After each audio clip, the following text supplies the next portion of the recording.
So I'll introduce the speakers for today. Mrs. Susan Oman. She has completed her bachelor's and master's from Bangalore University. She has 10 years experience in speech and language pathology, and she's currently the HOD of speech language pathology department at Helen Keller's.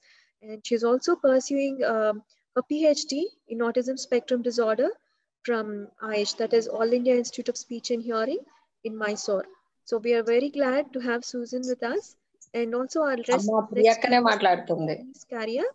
She has completed her master's from Aish as well, from Mysore, and has worked there as a research officer for 1 year. And she has been working with us for the past 2 years, and she is interested in very much in fluency disorders and speech disorders. We are very glad to have you both, ma'am, with us. Mrs. Susan, would you like to start us? Yeah. We welcome you. Please start the session. Thank you all. So good evening, one and all. Thank you, Mercy, for the introduction. I think I'm audible for everybody. Am I audible?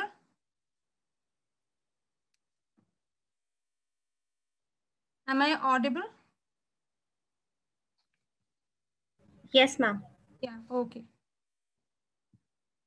So I think we'll start with, this is a webinar which is especially for teachers, and we are focusing on how early identification of speech, language, and hearing disorders in children can be done. So our motto we have kept is learn the signs and act early. As we know, teachers are the school is the second home, or the teachers are the second parents. So we can say the teachers has a great role in identifying any problem in the child. So the teachers should know what are the signs or early indicators which can help them in identifying a preschooler or a school-going child having a risk of speech and language disorder. So let's start. So communication. So what is communication? Communication refers to sending and receiving of messages and information, ideas, or feeling. It's just exchange of information. So communication can be both verbal as well as non-verbal. When we speak, it is verbal communication, and non-verbal communication is, it can be through actions like gestures, or it can be written or pictorial. So communication will be effective when speech, language, and hearing processes work efficiently. The main modality with which human beings communicate is through speech. So if there is any defect in speech or the language development or the hearing development, it can directly and indirectly lead to the communication breakdown. So coming to what is communication disorder. So it is problems in speaking, hearing, and thinking can lead to a communication problem. So it includes speech disorders such as voice problems, speech sound disorders, fluency disorders like stammering or stuttering, cluttering. I'll be discussing it, we'll be discussing it in the coming slides in detail. And there are also language disorders. It may be due to the delayed speech and language development due to different childhood disorders like hearing impairment, mental retardation, or the present terminology what we use, intellectual disability, or other neurodevelopmental disorders like autism or attention deficit hyperactivity disorder, etc. So now coming on to some statistics, if you see the global situation, around more than 1 billion people globally experience disability, and around 150 million adults experience significant difficulties in functioning. So, and we can see that the disability prevalence is increasing year by year. When we compare the previous 10 years back statistics, and we can see that the disability is increasing. Disproportionately, it affects the vulnerable population such as women, older people, and poor household. And they say that 1 in 7 people are disabled. According to CDC, that is the Center for Disease Control and Prevention in United States of America in 2010, has said speech and language disorders affect about 8% of children between the age of 3 to 17 years. So that is the Western information. Coming on to the Indian scenario, we can see that the prevalence and incidence of communication problems in India. There was a census of India, 2011. We can see this information. Hearing impairment, that is 18.9%. And it was the second leading disability. And speech impairment, which was 7.5% and the 5th highest disability. And in most of the disorders, the males outnumbered the females in both hearing as well as in the speech impairment. So you can see here, the males usually have a more male to female ratio. When we compare, the males are more prone to the speech and language disorders. Now, communication disorders in school-age children in India. This is a study project done in school-age children going to of grades 1 to 7, conducted in 25 regular schools in Mysore. It was conducted by All India Institute of Speech and Hearing by Dr. Shanba Littar and her team in 2015. And they found that the language disorders was 6.9%. In the school-going population, almost 6.9% of children had language disorders, and 3.7% of children had speech disorder, and 3.4% had hearing disorder, and multiple disorders were seen in 0.3% of the population. So we can see the statistics, how it is in a normal, in 1st to 7th, the primary class children. It was found that the language disorders was greater in proportion when compared to the speech disorders and multiple disorders. Okay, now we'll discuss what is the reason, the prevalence, why is the reason that the preschoolers or the school-age children, the communication disorders are more in them, or it is going undetected. What is the reason for that? So we can say that many parents and teachers are unaware of the communication disorders. Compared to other disorders like speech and language disorders are usually comparatively, people are unaware about that. Other one is therapeutic services, the lack of facilities or lack of awareness of the facilities available. The third point is the most common what we as SLP we experience in the Indian scenario, misconceptions about communication disorders. Usually sometimes a client comes to us at around 5 years of age and the parent says, okay, we'll ask, why didn't you get the child? Okay, my grandfather used to speak he spoke at 6 years. My brother spoke at 4 years, or he had this issue at 4 years. Now he's fine. So we thought our child also will become okay. So that is one of the main misconception, is one of the main reason which can lead to the communication disorder not being intervened early. Other one is lack of school screening or identification with appropriate measures. Compared to Western scenarios, that is in the US and UK and other countries, there will be a regular school screening for speech and language and in all the academic years. But in Indian scenario, probably with the new educational policy and all those things will come up.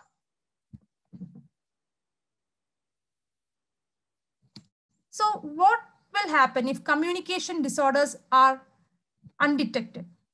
So we can see the lack of identification of these communication disorders in school-going children can have an impact beyond their academic skills.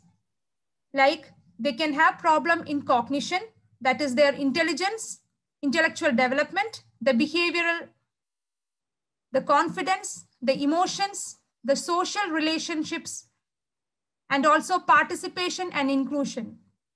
That is their ability to participate actively in the community as their peer group.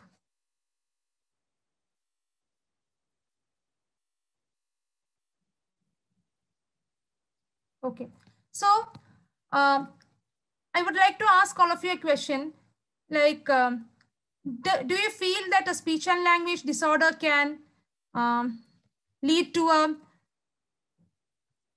a deficit in school performance? I think you can type in the chat box. Does speech and language problem, if a child is having speech and language problem in the preschool level or the primary school level, does it affect the academics?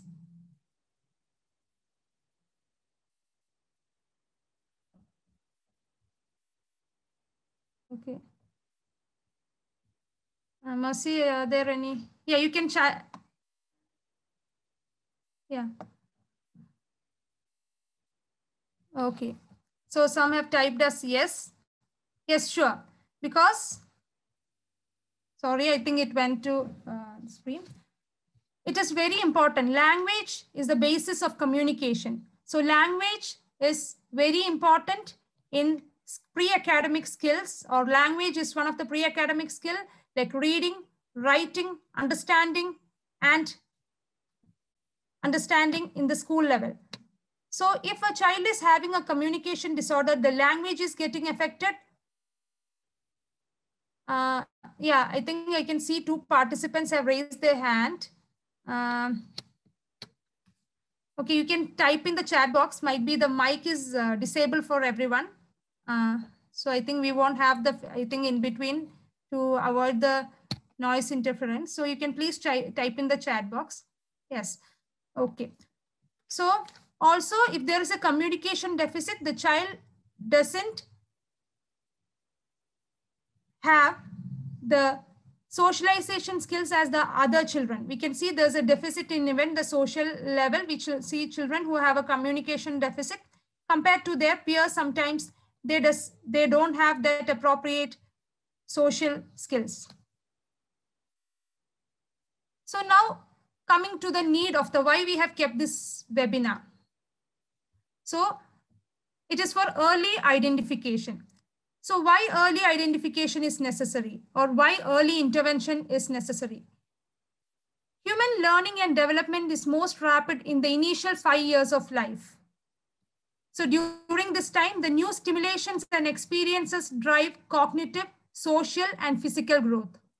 If the intervention is not given in the correct time, the child may have difficulty learning a particular skill at a later time. So I can just give an example. Generally, what I tell the parents when they come to us, our brain is, there's something called as plasticity. Our brain is like a plastic. When in the initial period, 90% of the development happens in the initial 5 years of the life. So during the initial 5 years of the life, whatever input we give, they are able to utilize it to the maximum, because the nerve connections in the brain are not yet finished. It's just happening. So any new information we give them, they are fast to pick up. So if there is a deficit in a child, if we give them the proper training during that initial period, when the brain nerves are just developing or just getting stable, during that time, they can take up all the information and improvements can be seen faster. But if it is at a later period, might be at 10 years or 12 years, already the brain is almost set. We can't make much changes. We can make changes, but the improvement when compared to an early period of life is not there. So that is why initial period of the life, that is, we call it as critical period, that is very important. So early intervention can provide both intermediate and long-term benefits for young children with disabilities and for those at risk for developmental delay. So through early identification, identifying children early, we are able to do early intervention with which the children, whatever problems they are having, we will try to identify the child's strength. If we get a child who is having a intellectual disability, that is the intelligence level is less compared to the normal. So in that case, we will identify the strength of the child and try to develop it. Also work on the weaknesses. And we will try to include or enable the child to develop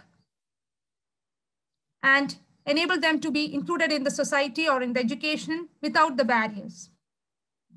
Can early identification and prevention make a difference?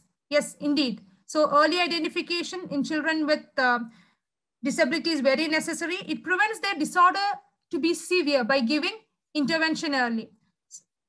So, and also it improves the quality of life of children with disability.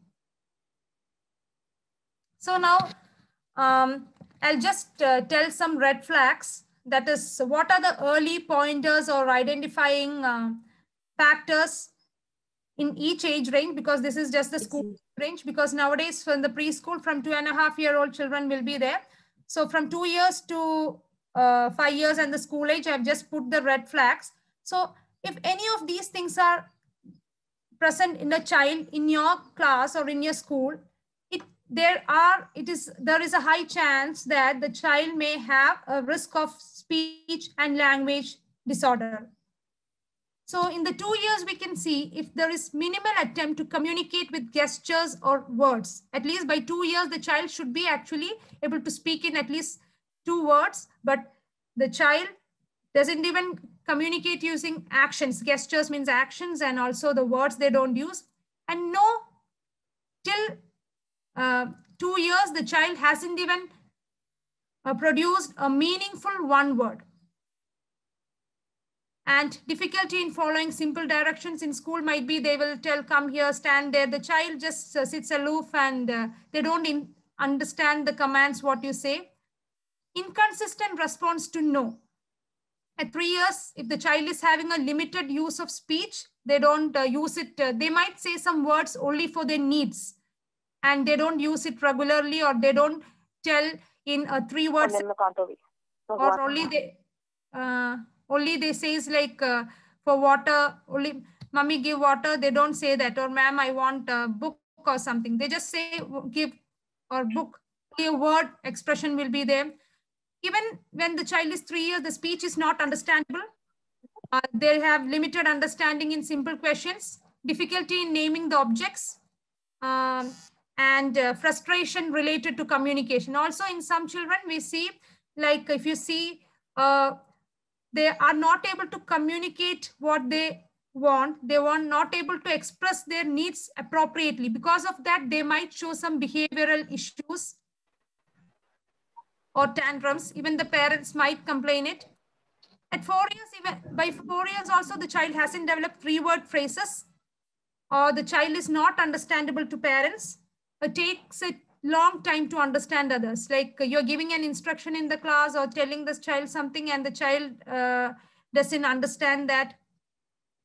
And they don't ask questions or finding words to express their thoughts and emotions.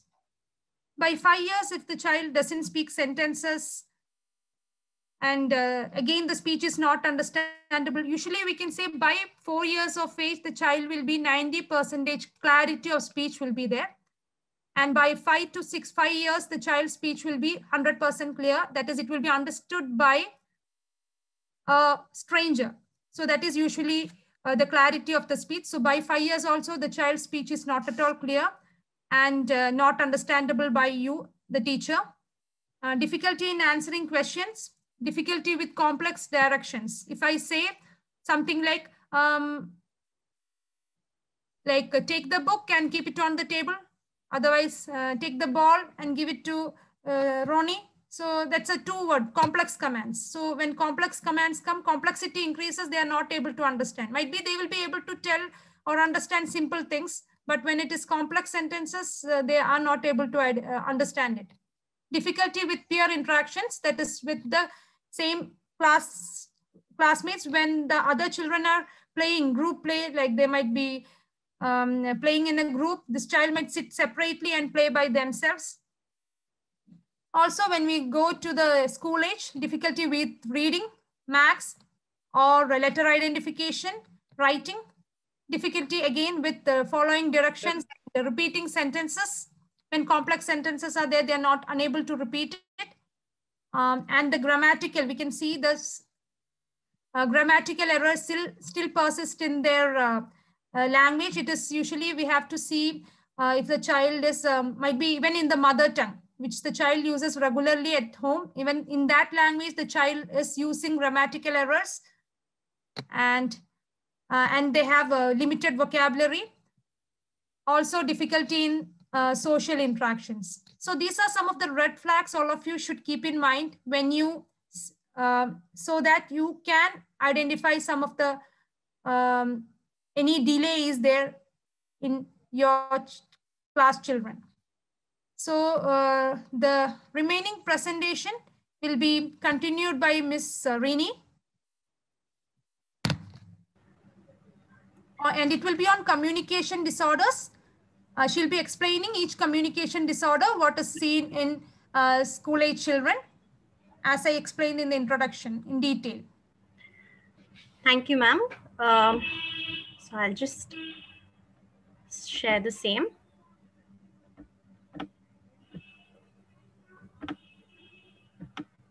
One more thing, if anybody has any queries, you can please, at the end, I think we will be discussing, right, Rini? We can discuss at the end. Any discussions or comments we can do it at the end.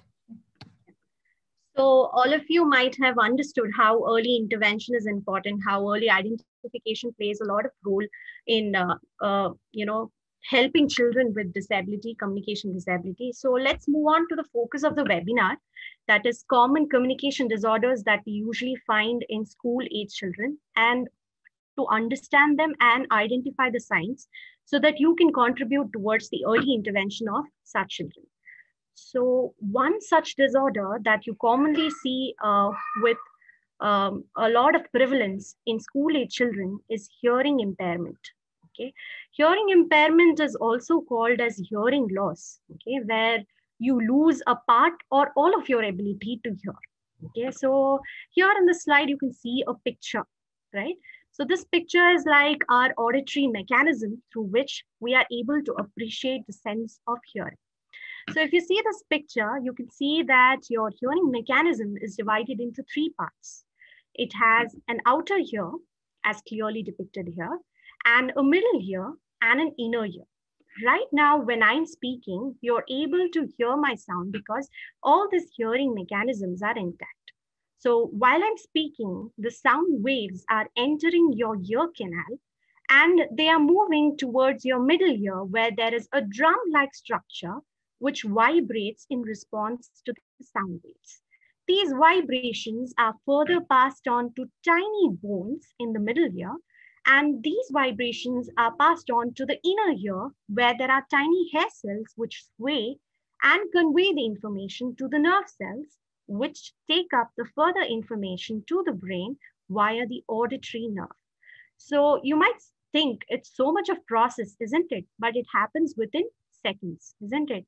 So we take it for granted many of the times. But if there's any problem in any of these parts, then your hearing can be compromised and hearing impairment can be resulted.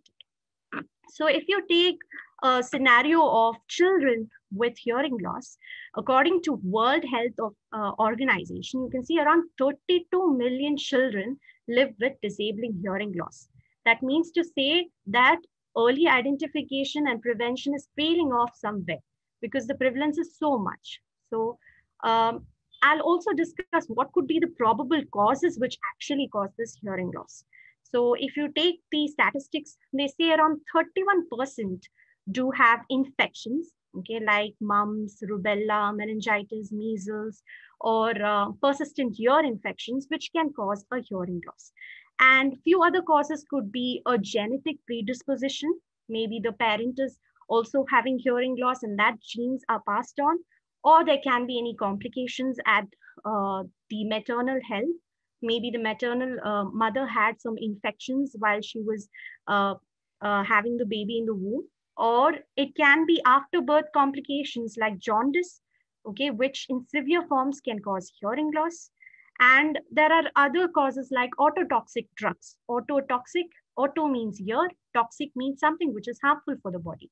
So here the medicines which have a harmful effect on the ear can also result in hearing loss. So, however, the 60% of childhood hearing loss is preventable.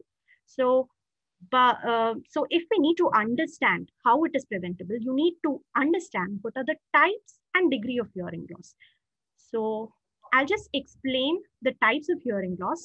Okay, so there are 3 types of hearing loss that we usually see.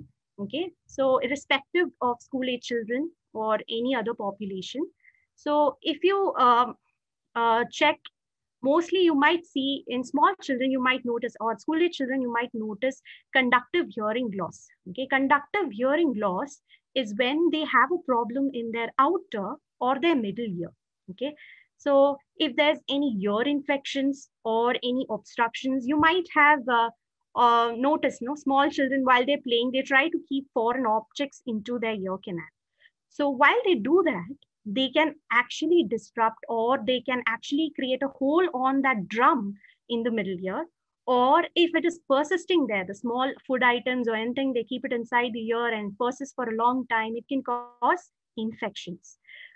But these are reversible. The hearing loss that they have with this are reversible if they are treated medically, intervened early.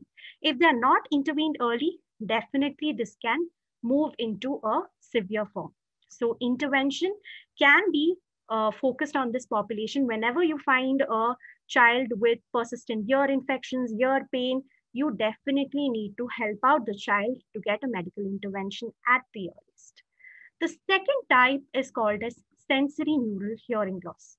So from the name itself, you can understand it's something related to the neural mechanism. So here, the inner ear gets affected. So here you can see that the nerve cells can also be affected during this particular period of time. That's why it's given the name sensory and neural. Okay. So here the hearing loss is permanent in nature. Usually it comes as a congenital form and also can come as an acquired form with respect to certain infections. Again, the mode of intervention would be through the placement of hearing aids. Hearing aids are devices which help to amplify sound. Like we have our spectacles, isn't it? We have our spectacles to correct our vision so that we can see objects clearly. Similarly, we have hearing aids which actually try to amplify the sound for individuals with sensory neural hearing loss. And this is being rehabilitated by an audiologist. And you also have something called cochlear implants. So I told the inner ear has something called hair cells. So if in certain cases, these hair cells might be missing or not functioning properly, at that point of time, the electrodes are placed, which function as, take the function of the hearing, take function of the hair cells and try to help the client get a normal hearing mechanism. So here also, if the child is identified early with the sensory neural hearing loss, then advocate intervention through cochlear implants and hearing aids can be given, and you can see a lot of difference in the way they speak or in the way they are participating in the society. They can be in par, and I would say that they can be even more better than us. So timely intervention can play a role. Next is mixed hearing loss. This is also a common variety of hearing loss that you might see, where there's a combination of conductive hearing loss, meaning to say the outer, middle, and sensory neural loss, that is the inner ear, also gets affected. So the treatment method would be a combination of medically intervening it with medicines, as well as use of hearing aids according to the degree of hearing loss. So I talked about different types which affects the outer, middle, and inner ear. So there is also a disorder called auditory processing disorder, when the information that is being passed from the inner ear to the brain gets disrupted, then there can be something called auditory processing disorder. So in this picture, you can notice the child having a lot of alphabets in a jumbled way. So he is not really able to process the information. Right now, you're able to understand my speech because you do not have an auditory processing problem. But if I was talking in a language, a foreign language, okay, so that you do not know, so you will be able to hear the sound, but you will not be able to understand the sound. It is a similar situation that auditory processing children go through. They are actually hearing the sound, but they're not able to interpret it or understand it. It's just like a laptop is connected to a plug point. So you can say that the laptop is the brain and the plug point is the ear. And there's a wire that is the charging cable that is getting connected. So imagine if there is a cut between any of them. Will the message be passed on or will the electricity be passed on? No. And similarly, in case of our hearing mechanism also, if anything happens, so the processing gets affected. So auditory processing disorder occurs when there are problems within the brain that interfere the ability to interpret and understand sounds. This is one of the rarest types of hearing impairment, and it is one of the hardest to treat also. So causes of this hearing loss, this is also called a central hearing loss, can be due to damage to the brainstem structures or like severe head traumas or damage to the auditory nerve itself or the pathways. So this can result in auditory processing disorder. So I've put forward this picture to let you appreciate the different sounds that we hear day to day, isn't it? We hear a variety of sounds, isn't it? From a soft sound to a medium intensity sound to a very loud sound, isn't it? We are so much blessed to have a normal hearing mechanism. We can appreciate all these kinds of sounds. So if you take soft sounds, it could be the breath, okay? Or it could be rustle of leaves, okay? When you're very silent, you can observe all these soft sounds. Maybe a refrigerator in your home might, give a buzzing sound. Those are all soft level intensity sounds, okay? While we are conversing right now, what we are doing is having a moderate intensity. So if you move on to a larger extent of loudness of sounds, you can understand very loud sounds like firecrackers or drill works or the aeroplane taking off. You can see those are extreme loud sounds, isn't it? So our hearing mechanism gives us a variety of sounds, okay? The pleasure of listening to a variety of sounds. But what happens when there's a hearing impairment? So these sounds are getting compromised for the school-age children, okay? So if you notice, like you give grades or degree to your students in your class, like you give grades. Similarly, even for hearing loss, we have certain grades depending on the sounds that they can identify or they are sensitive to. So if you see this slide here, you can understand that how a normal hearing person is able to take the message. Let's talk about a field of corn. So this is like a visual representation of how a normal person listens. Now, if you take a child with mild hearing loss, he might not be able to hear whispers. Whispers are soft sounds, isn't it? So he might not be able to hear those soft sounds, or if you see the visual representation, you can see many of the soft sounds are missed out. So let's talk about a field of corn. But if you see the visual representation for mild hearing loss, you can see few parts of the sounds are muffled. So you really can't understand what the message is. This is a similar scenario what a child goes through when the child is being seated in a class without any intervention given and is having hearing loss. So the third condition is moderate hearing loss. So a moderate hearing loss would be in an extent where the client is not, or the child is not able to appreciate sounds which are in a moderate intensity. Like right now, what we are speaking is a moderate intensity of sound. It is comfortable and you can hear it because you have a normal hearing mechanism. But a child with moderate hearing loss will have difficulty in hearing group conversations, and you can see the visual representation of so many sounds getting missed out. And the final one is called the severe hearing loss. As the name suggests, the problem is more, so the difficulty will be more. And you can see the visual representation where the message is totally being compromised. So such is a difficulty of a child with hearing loss. So timely intervention can only help the child get this normal visual representation of speech. So that is why we are stressing on the fact of early identification. So without further ado, I'll just move on to help you identify the signs of hearing loss. So as I told, there might be different degrees and different types of hearing loss. So the way the child reacts can give you indicators regarding the type of hearing loss or the severity of the problem. So you might notice that sometimes when children hear loud noises, okay, they might just, close their ears, or they might just turn around to see what it is. But you might notice also certain children who might not turn. So this can be a sign of hearing loss. A child with hearing loss will also have difficulty searching the sound source. Suppose you're calling the child from the right side. He might not rightly identify that the sound has come from the right side and might look around and not be able to understand where the sound is coming from. And the child might also imagine the child is not at all getting information. Will the learning process be easy for the child? Definitely no. So there can be grade slipping. The child's marks might come up very low. Okay, this is signs when they're not intervened properly, or this can be seen without intervention. You can see all these signs. And in certain cases, you might see their ear is missing or malformed. Okay, certain anomalies like that you can identify. So further, you might notice in certain mild hearing loss cases, they might not be able to follow simple commands. Like if you tell them, please open your book and take this chapter, or please give this book to somebody else, they might not understand the information.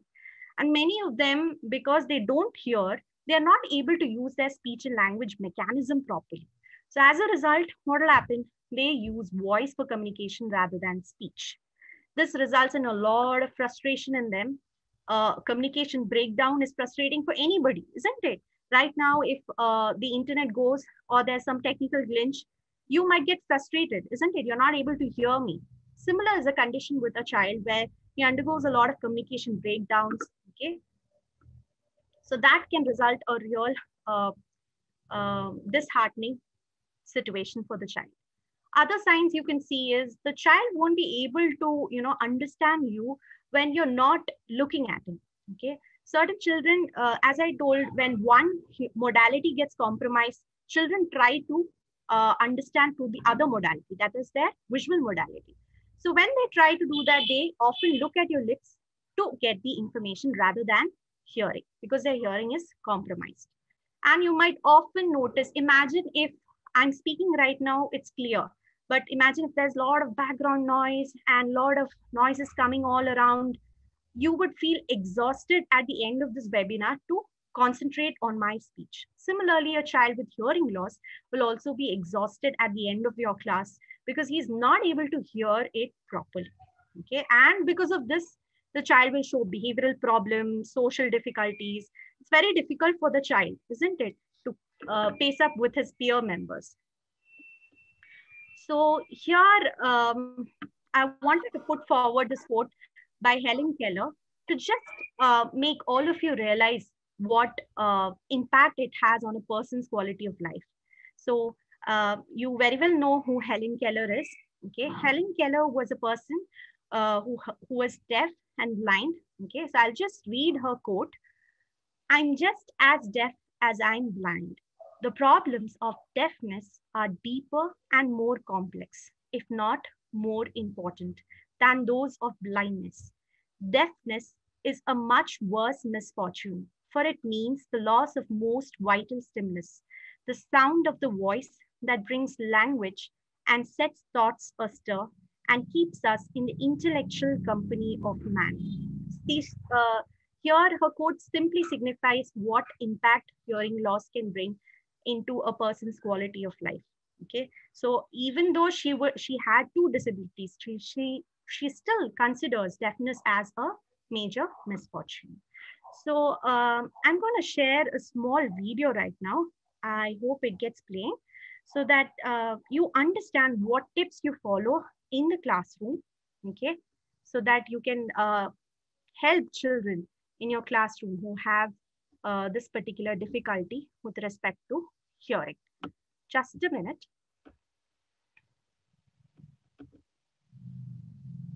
Yeah.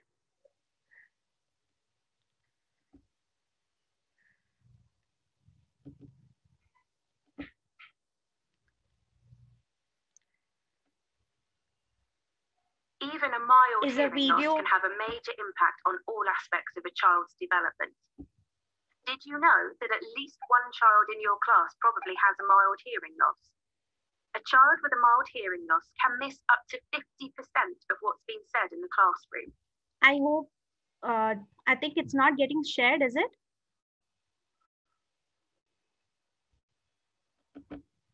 Is it visible now? It's visible, it's visible. Okay. Yeah, I'll just put it from the start. Yeah, so here's a video. Can have a major impact on all aspects of a child's development. Did you know that at least one child in your class probably has a mild hearing loss? A child with a mild hearing loss can miss up to 50% of what's been said in the classroom. Less than half of children with a mild hearing loss get 5 good GCSEs. The good news is there are some simple things you can do to make a real difference. This short film will give you an idea of what it's like to be a child with a mild hearing loss and top tips on what you can do to help.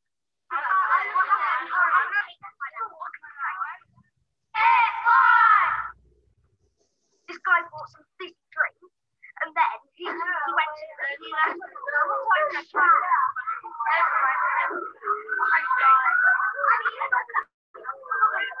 close doors and windows and turn off any unused electrical equipment. And when he came back with it, he opened it and it sprayed everywhere, even on the people behind.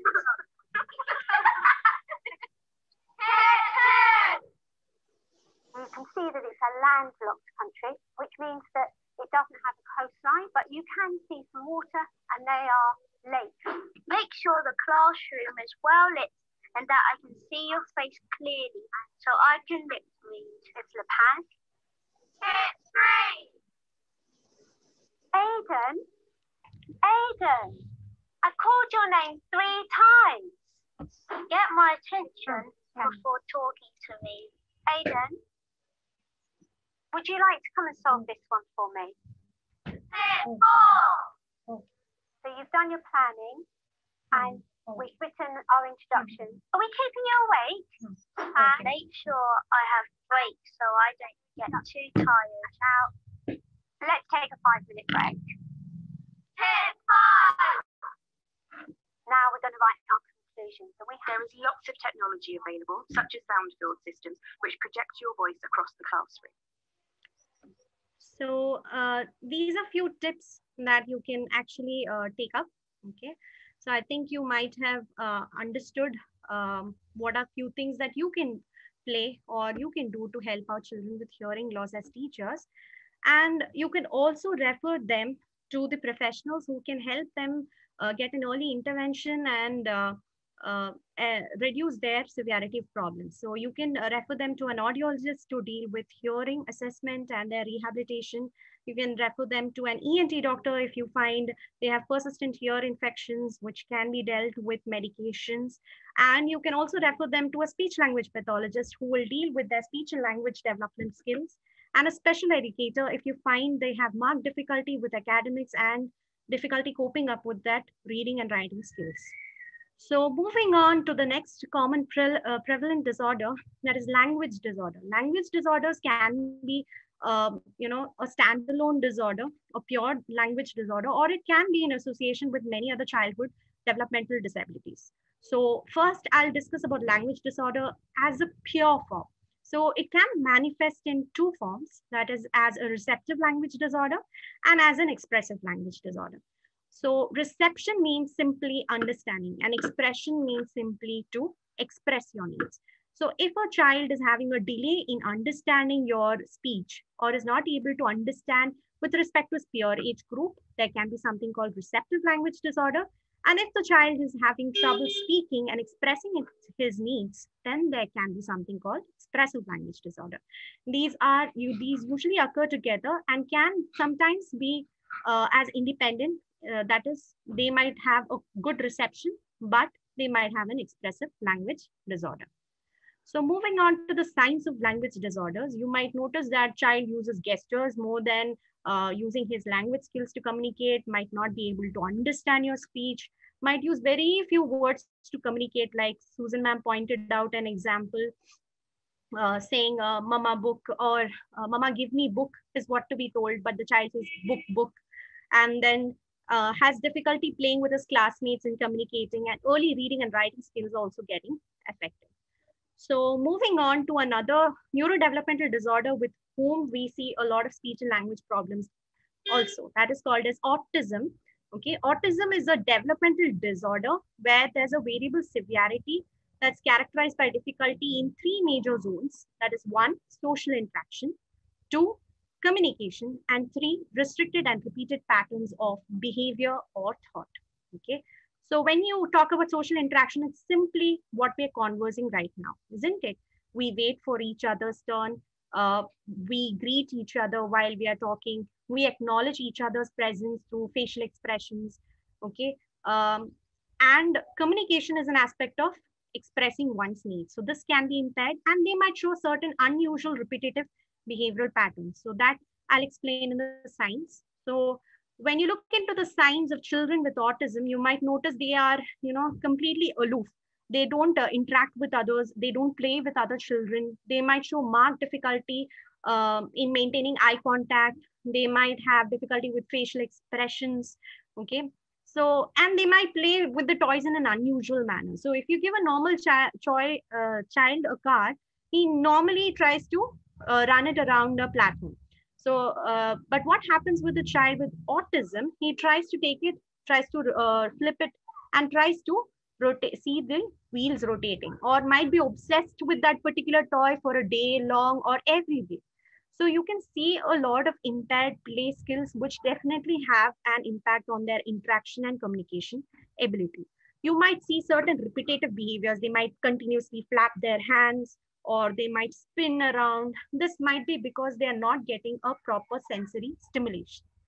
And you might also notice a delay in their milestones, developmental milestones in terms of walking or any other speech and language milestones. Or you might also see a loss of already achieved milestones. Maybe the child has achieved it and suddenly there's a regression. And there might be a delay in spoken language, okay? And they might significantly show the difficulty in their schooling.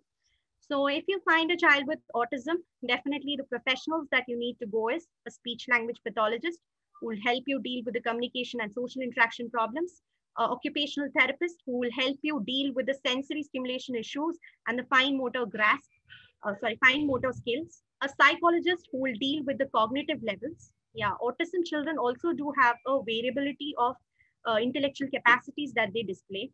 Few might be low functioning intellectual abilities, and few might have high functioning intellectual disabilities. That is, they might have above average IQ. So, and you can also consult them to a neurologist if they do have an associative neurological problem like fits, and a special educator for them to catch up with their academics. So I just wanted to show you a particular personality with autism. She's an American scientist and an industrial designer.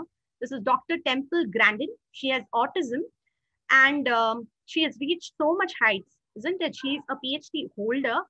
I must say, many of us, crave a lot to have that tag, and she with autism has achieved it. Why? Because she was identified and intervened early. She did not talk till 3.5 years, but she was fortunate enough to have an early intervention. Because she had that, there was a difference in the way. Even though she had autism, she is now a person with a lot of educational qualification. Next is a common disorder called learning disability. Often this is mistook as an intellectual problem, a mental retardation. No, this is basically a problem with the learning process. When we learn, we use different visual modalities, we use hearing modality, we use different aspects, isn't it? We try to understand by listening, thinking, reading, writing, spelling, and even we do mathematical calculations when we learn. So specific learning disability is like an umbrella term which encompasses a disorders, a variety of disorders. Like if there's a reading difficulty, you could call it as a dyslexia. If there's a calculation difficulty, you could call it as a dyscalculia. If there's a writing difficulty, you can call it as a dysgraphia. So there are different kinds of disorders which can occur independently or in combination. So when you could look for certain signs, like the children might show problems in reading, writing, like words which require silent sounds, they might not be able to understand that. Okay, meaning to say physics, when we say there's certain sounds which are silent, or when we say knowledge, okay, we do not pronounce certain words, okay, certain sounds the way it is written. So such issues can be there. They might have poor memory skills, they might have difficulty paying attention, they might have difficulty staying organized with their task. Okay, so you can just see the image, which gives a brief idea about learning disability. A lot of letter reversals, a lot of things coming up, and they really don't understand what they are doing. So they might be impulsive in nature. They start blurting out answers even before the teacher is telling the question. Without thinking, they start answering. So they have less focus and they get easily distracted. And they might also have issues in using their language because they are not able to grasp the information. This can be a problem. They might show poor social performance and might also have difficulty understanding concepts. You can see a lot of letter reversals and number reversals. Like in this picture, you can see D for B, P for Q. They might write 6 for 9, 9 for 6. Such errors you can see in their notebooks. Okay. And the best example of learning disability is the movie called Tare Zameen Par. Okay, you can see how a child is affected with learning disability, and one of the personalities who had dyslexia, okay, reading difficulties, Abhishek Bachchan, which further gives us to understand that every child is special and has an ability. So I think this would help you to also understand the that every child has an equal opportunity. So here you can improve that skill for that child by again intervening the child with the necessary professionals, that is with the speech language pathologist, with the occupational therapist, with a psychologist, with a special educator. Next disorder is attention deficit hyperactivity disorder. This is called as ADHD. This is also a neurodevelopmental disorder. They have trouble, as the name suggests, attention deficit. They have difficulty paying attention and they are hyperactive or they are overactive. Okay, so certain signs that you would look for in their inattention in their class could be like they would have difficulty sustaining attention for 1 hour. They might be distracted, looking all around. They might make a lot of careless mistakes. You might think, oh, this could have been corrected, but child makes a lot of careless mistakes in a schoolwork and is not able to follow certain instructions and is easily distracted. Okay, he cannot really do tasks which require a lot of effort like homework, okay, and might easily get distracted and may be forgetful also. If you take the signs of hyperactivity disorder, you can notice that many of your children's, when you're about to take class, they are all seated well and they, are paying attention and are ready for your class. But you might notice a child with hyperactivity, he might find it very difficult to sit in that particular seat. He might fidget with his hands, he might squirm within the seat, might start getting up and down around the class, might run around, might not sit in one place. So he's restless in nature. He wants to do a lot of things at one go, just like this picture. And you can also see it is like a driven on motor key toy. You can almost describe a hyperactive child as that way. So they might blurt out answers, might have trouble waiting for turns. So one such personality with ADHD is Alexander Graham Bell. So he was later, even though he had the tag of ADHD, was later known as an eminent scientist, inventor, and an innovator, and he's the father of telephone. So many of us don't realize, don't even know that he has this particular disorder. So again, this can be done only through timely interventions and identification and referral to the appropriate professionals. So these are the professionals whom you can deal with. That is a speech language pathologist, occupational therapist, a psychologist, a neurologist, and a special educator. A neurologist for helping with the neurological abilities. Like there's a lot of changes happening inside the brain while the child is having an attention deficit hyperactivity disorder. So that can be dealt by a neurologist. So again, there can be, difficulty to learn new skills, and they might have a lot of behavioral problems. And the specialist that you can refer to is SLP, occupational therapist.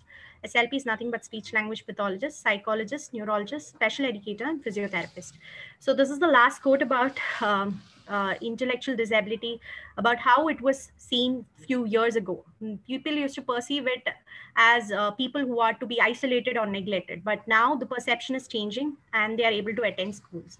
So now over to Susan ma'am to continue the rest of the presentation. Okay, so yeah, so thank you, Rainey. I think all of you understood what are the communication disorders, what is seen in children. Right now, I'll be just quickly going through what are the speech disorders, what you come across in children with in school age. So I think my slide is visible. Yeah. So first one is speech sound disorder. It's something in which the children have difficulty or difficulty with combination of words or pronouncing words. Simple, we can say pronunciation disorder is also called as a speech sound disorder. And how you can early identify it.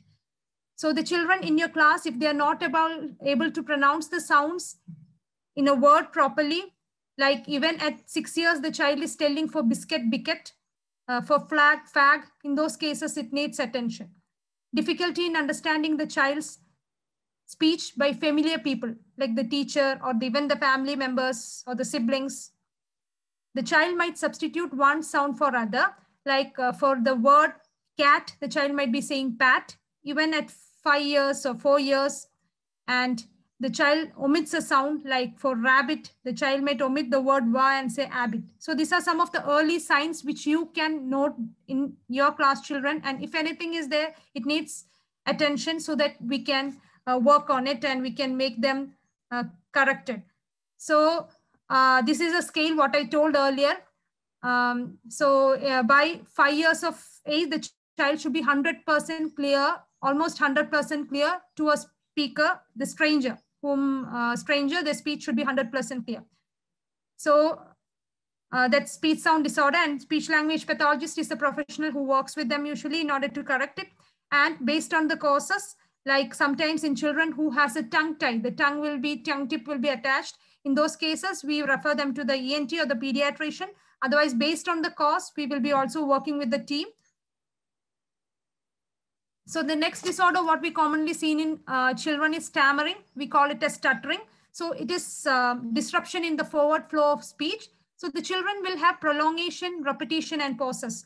So might be in your class, you would have seen children who says for a word, example, repetition. Papa, for they say papa. So that can be repetition, or they might be having a prolongation like papa. So that is a prolongation. Otherwise, you can see when you ask them to read something or say something, or when they are reading, telling something, you can see the struggle on their face and their neck.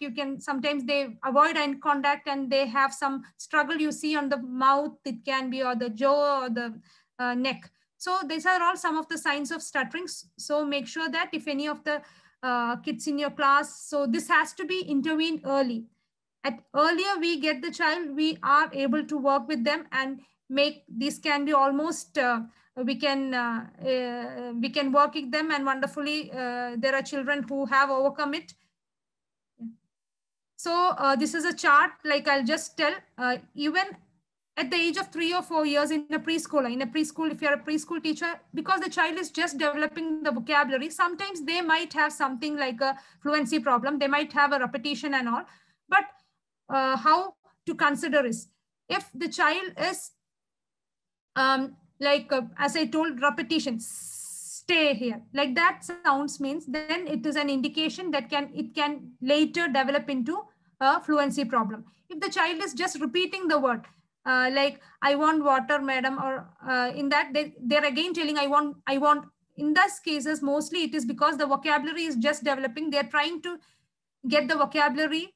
So they are trying to repeat the word and they get some time. So you have to make sure, or you can you can refer them to SLP so that we can correctly identify whether it is a stammering or stuttering or it is a normal developmental pattern.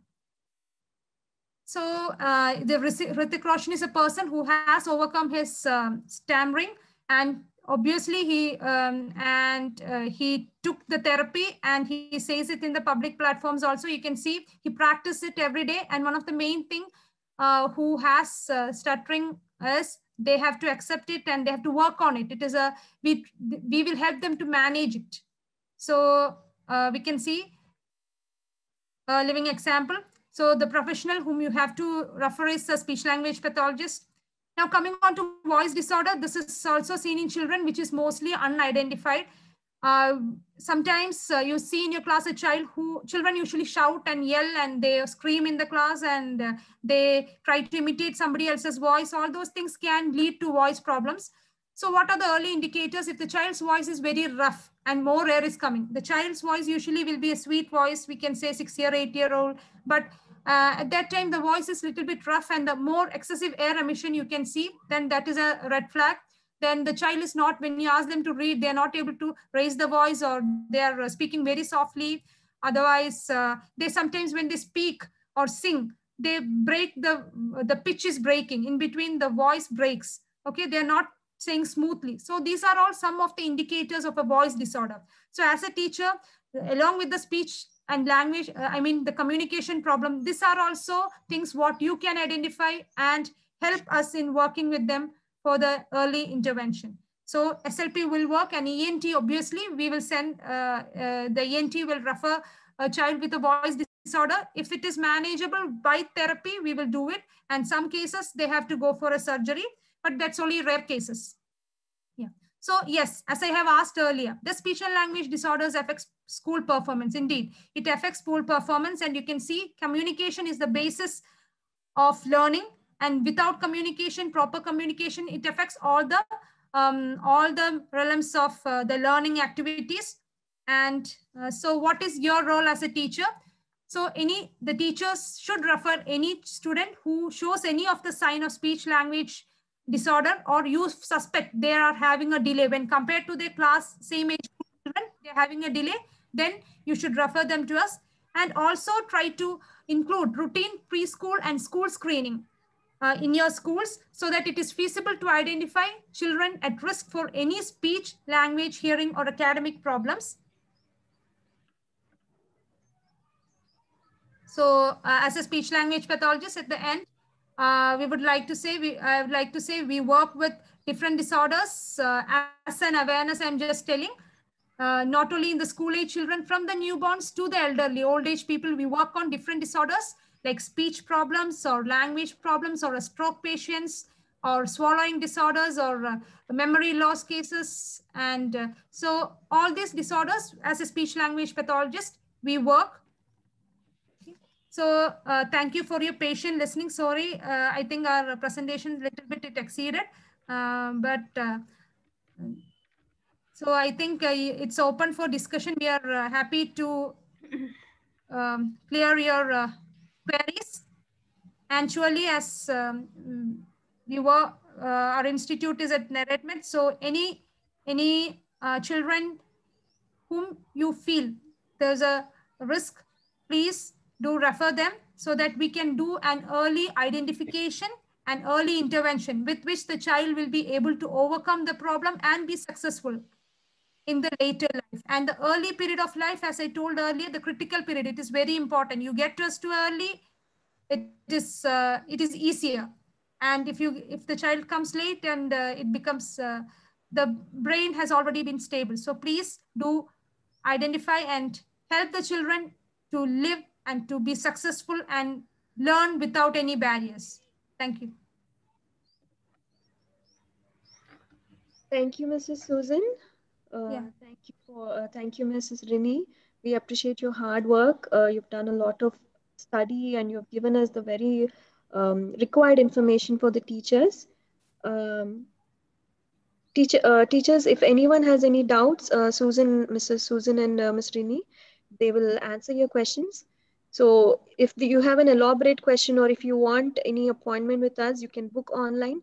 You can send your emails to hkspeechhearing@gmail.com. So if you have any questions, we'll give you a few more minutes.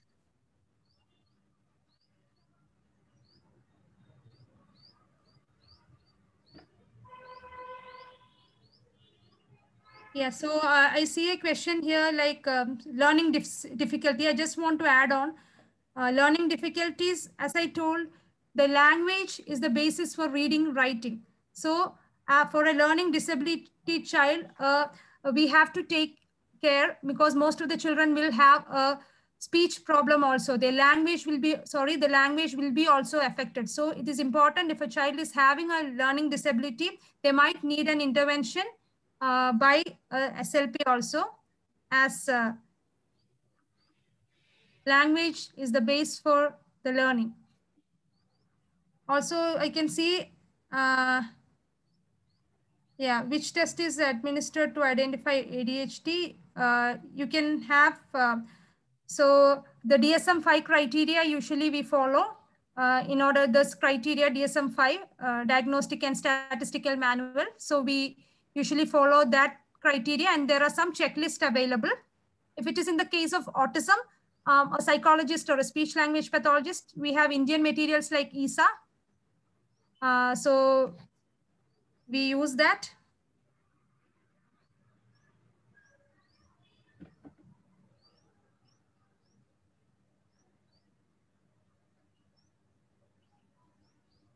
Yeah, some teacher, SSGM school, they've asked like, give us some tips as to how to deal at school and also identifying primarily tips on a slide. Okay, surely.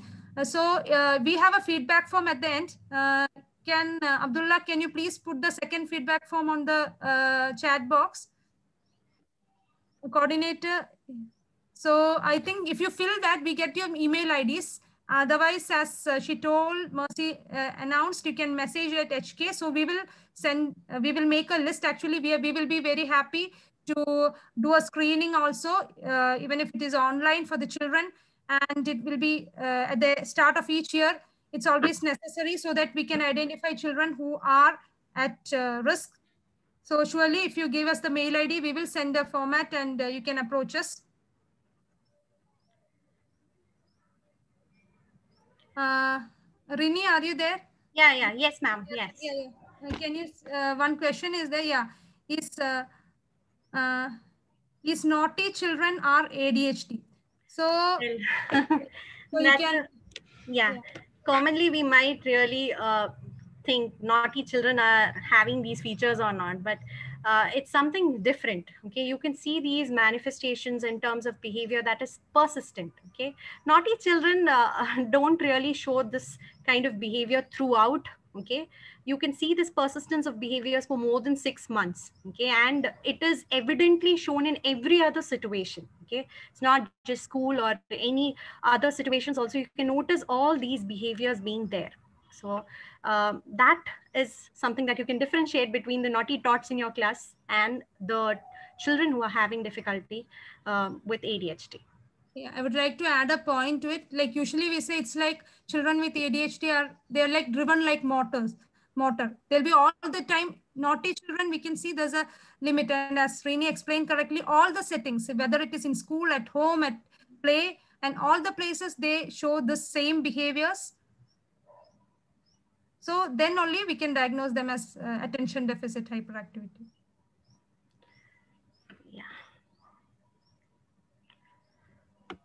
Another question. I think there's a feedback form at the end. I think please fill it so that we can get your information, so we can also help you out. Yeah, and there's a query by Vijlakshmi saying that some children are active in learning, but they can't express their feelings. Why? So can be a variety of reasons where there can be some deficits in terms of their language. The problem is not in their learning, but in terms of their language skills.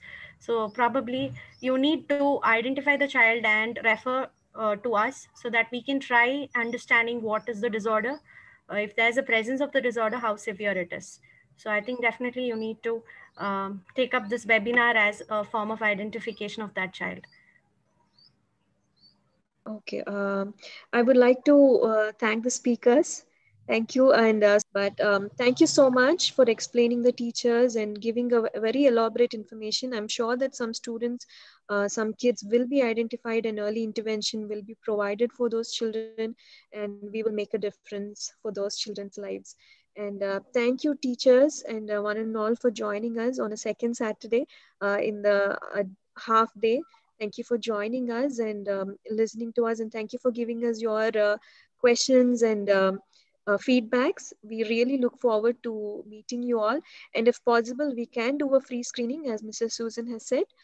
We do have free screening, hearing and speech screening programs. And I want to give a special shout out to Kamal Rupella teacher. I think she has just left. But thank you, ma'am, for allowing Foster Billabong International School also to join with us. And I would like to thank the principal of Srilata Garu, Foster Billabong International School, for coordinating with all your branches and allowing all your teachers to join us. So thank you so much, one and all. I hope you have a lovely day. We are ending the meeting. Please take note of the email address if you have any questions or queries, or if you can, if you know any children that are having these symptoms, please make sure that you can refer to us. Thank you, everyone. Susan, do you have anything? Yeah. Actually, you can see we have the YouTube channel, so we will be uploading the videos. I'll upload the videos in the YouTube channel, so you can see there. Also, I think in the chat box, we have put the video. So try if you can see it. Otherwise, surely we'll be putting the recording also in the YouTube channel. So if you have missed it out, you can, any of your friends or your colleagues have missed out, you can watch it out there. And thank you once again for the patient listening. And we hope that you will do your part and we can do our part, and we can help out all the children who are having a problem. Thank you all teachers for patiently listening to our webinar. I hope this really makes a difference for all of us. Yeah, thank you, Mercy ma'am, for thank you. Yeah, thank you, Mercy, and yeah, I also thank you all. Yeah. Okay. Have a lovely day, everyone. We are ending the meeting. Yeah. Okay. Okay, bye.